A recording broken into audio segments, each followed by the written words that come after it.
Paren todo y apunten bien cada segundo de lo que les voy a contar hoy, porque el ciclismo de élite está viviendo una auténtica guerra de nervios en los hoteles de concentración del Tour de Francia.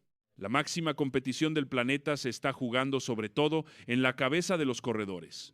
Y es que Isaac del Toro no solo ha demostrado tener las piernas necesarias para estar metido de lleno en la pelea por la clasificación general, sino que lo que verdaderamente ha encendido las alarmas en el pelotón internacional, dejando a la prensa francesa, a los analistas belgas y a los directores deportivos completamente descolocados, ha sido la actitud del mexicano ante los micrófonos de la televisión internacional. Una declaración aparentemente inofensiva, una frase suelta que para el espectador casual pasó desapercibida, pero que analizada en profundidad por los psicólogos del deporte esconde una demostración de frialdad psicológica aterradora para sus rivales. Una insolencia deportiva que ha roto los códigos no escritos de la carrera más conservadora del mundo. Hoy les voy a desglosar las 4 bombas informativas que están cambiando el tablero del ciclismo moderno y que van a marcar un antes y un después en la forma de entender este deporte.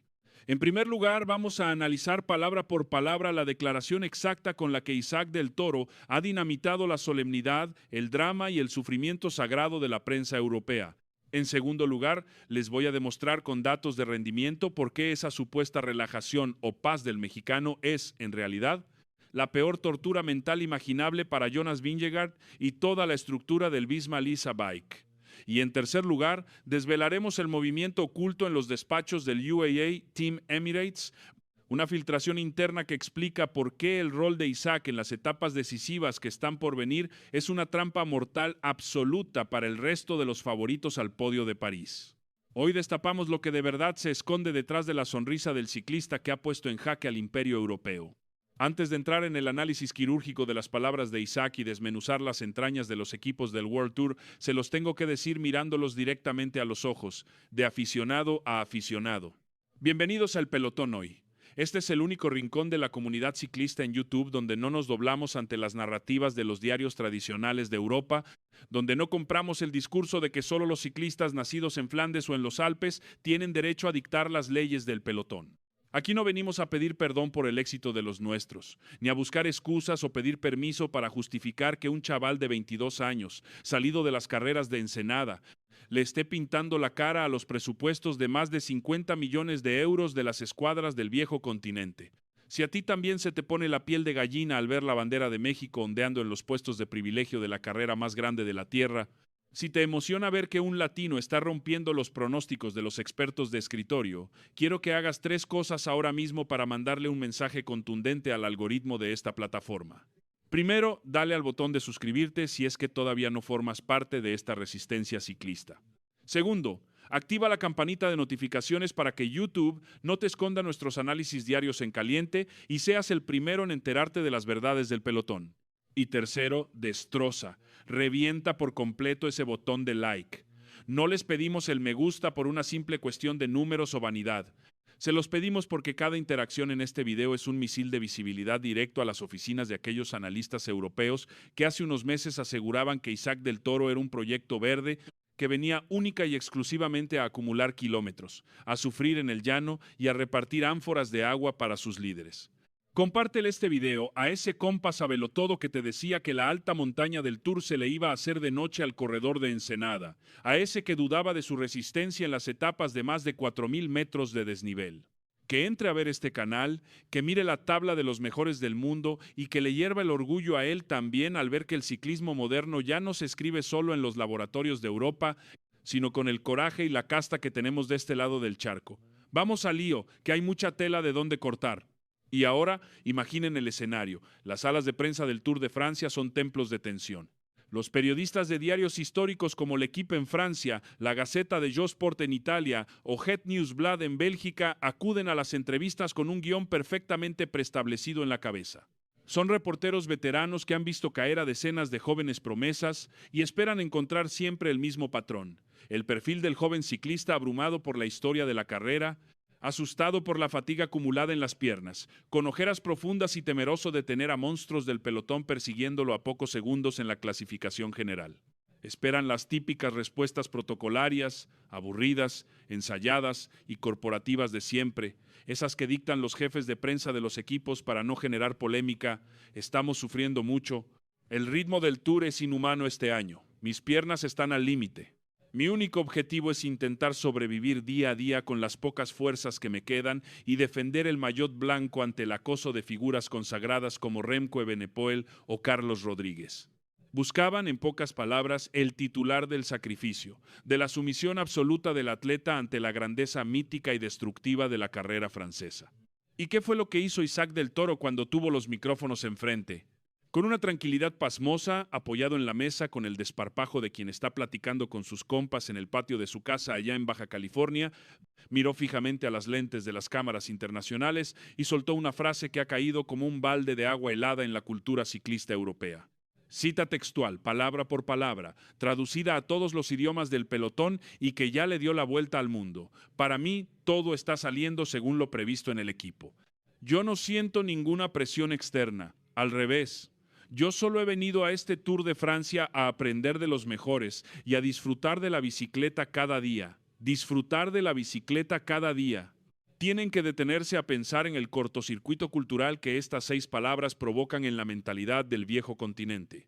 En la mitología sagrada del Tour de Francia, el Tour no se disfruta bajo ninguna circunstancia. El Tour se padece, se sangra, se llora.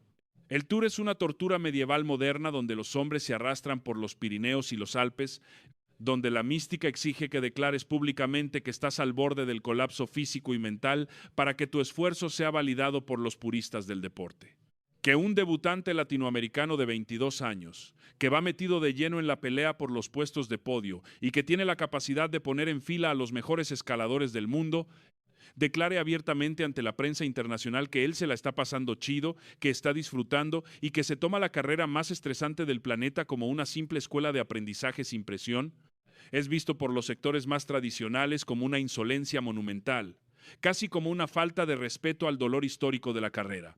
Los periodistas de las cadenas francesas se miraban entre sí en la sala, con los dedos congelados sobre los teclados, sin saber qué escribir.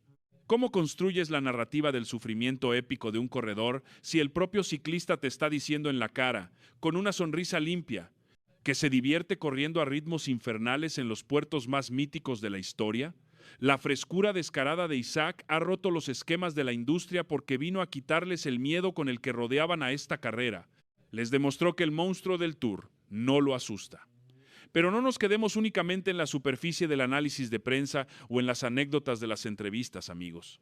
Vamos a profundizar en la verdadera lectura táctica e interna de lo que significa esta declaración en términos de guerra psicológica dentro del pelotón, porque aquí es donde se descubre el verdadero meollo del asunto y el motivo por el cual los directores deportivos rivales están perdiendo el sueño.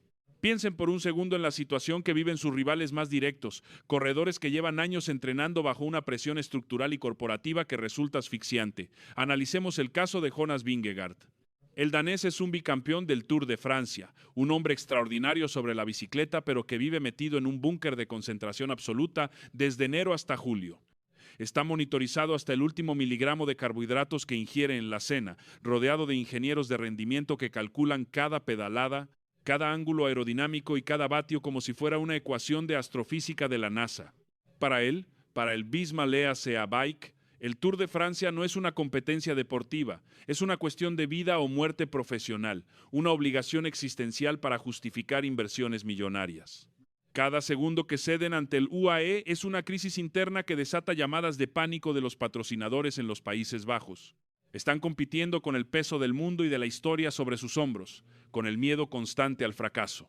Y de repente se giran en medio del pelotón, a más de 60 kilómetros por hora en una zona de vientos cruzados o en las rampas del 10% de un puerto de categoría especial, y ven que el tipo que tienen pegado en la clasificación general, el joven que amenaza su estatus, es un chaval mexicano que unas horas antes declaró que corre sin presión y que solo busca disfrutar.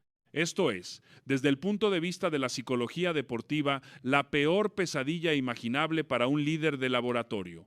¿Por qué? Porque a un rival que corre por la gloria corporativa, que corre por obligación o por miedo a perder, lo puedes presionar tácticamente. Sabes perfectamente cómo va a reaccionar. Si lo pones en aprietos, va a defender sus puntos de forma conservadora, va a calcular el riesgo de una caída en el descenso, va a correr con la calculadora en la mano y la mirada fija en el potenciómetro para no perder su puesto actual. Corre para defender lo que tiene. Pero a un ciclista con el motor descomunal de Isaac del Toro, que está compitiendo con la mentalidad del cazador que no tiene absolutamente nada que perder porque su mera presencia en la élite mundial ya es un éxito histórico sin precedentes para su país. A ese perfil de atleta no lo puedes quebrar mentalmente. No tienes palancas psicológicas para presionarlo. Si Isaac tiene que arriesgar en un descenso técnico mojado y peligroso, lo va a hacer sin dudarlo, porque en su cabeza está disfrutando del límite. Si tiene que lanzar un ataque a contracorriente rompiendo los esquemas lógicos del manual europeo y atacando a 40 kilómetros de la meta cuando la lógica dice que debe esperar, lo va a hacer porque vino a aprender y a experimentar. Esa libertad mental lo vuelve un elemento caótico e impredecible dentro de un pelotón hipercontrolado.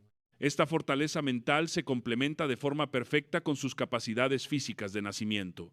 En el pelotón profesional es un secreto a voces que los corredores moldeados en climas extremos, acostumbrados a los cambios drásticos de temperatura y formados en terrenos difíciles como los de Baja California, desarrollan un umbral de resistencia térmica y de agonía física que los europeos criados en rodillos de entrenamiento bajo techo tardan años en desarrollar.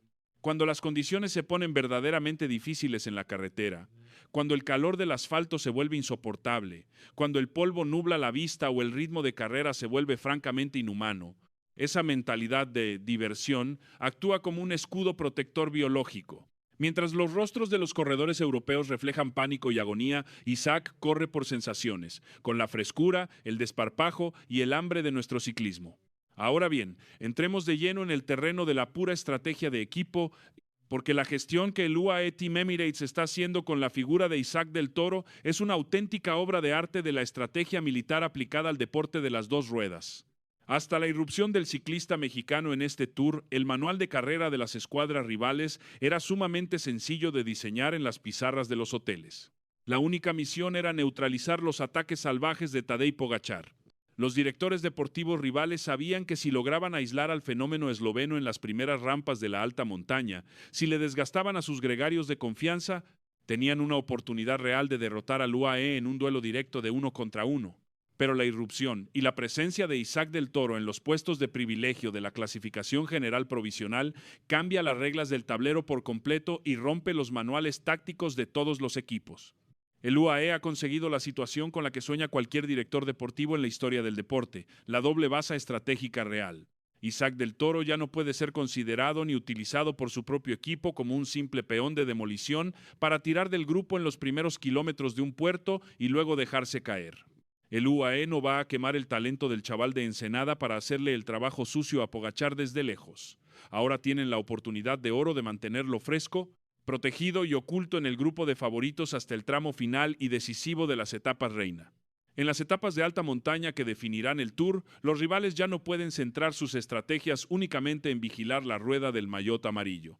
Si Vingegaard o Evenepoel deciden lanzar un ataque para poner en aprietos a Pogačar, tienen que mirar inmediatamente hacia atrás y calcular el riesgo de que están dejando completamente libre a un Isaac del Toro que tiene las piernas y el fondo físico para sostener los mismos vatios que los líderes y que, si se marcha por delante en una fuga o un contraataque, los va a obligar a ellos a vaciarse en la persecución en primera persona, destruyendo sus propias opciones. El mexicano se ha convertido por derecho propio en el escudo protector de Pogačar y en el puñal más peligroso del UAE al mismo tiempo. Es un jaque constante al pelotón. El Tour de Francia sigue su curso indomable por las carreteras de Europa y la ruta no va a tener piedad de absolutamente nadie. La batalla por el podio definitivo en los Campos Elíseos va a marcar el destino de la temporada entera para los equipos del World Tour y ya no habrá espacio para las medias tintas, las excusas o las estrategias de papel. El ciclismo real se demuestra cuando las piernas queman y la mente quiere rendirse. Déjenme su opinión en los comentarios escribiendo solo una palabra. Estrategia si creen que Isaac del Toro utiliza sus declaraciones como una táctica psicológica para quitarse presión y sorprender a sus rivales, o sinceridad si piensan que simplemente está siendo auténtico y esa mentalidad es su mayor fortaleza. Los estaré leyendo durante todo el día y quiero conocer qué opina la verdadera afición del ciclismo. Si les ha gustado este análisis en profundidad, si les encendió la pasión por el ciclismo de verdad y el orgullo de ver a los nuestros compitiendo al nivel de los mejores del planeta, dejen su like masivo en este video para que lleguemos a miles de personas más. Suscríbanse al pelotón hoy, si todavía no lo han hecho para que esta comunidad siga creciendo de forma independiente Activen la campanita de notificaciones para no perderse ninguno de nuestros análisis diarios y compartan este video en sus grupos de WhatsApp de rodadas de fin de semana con sus compas ciclistas.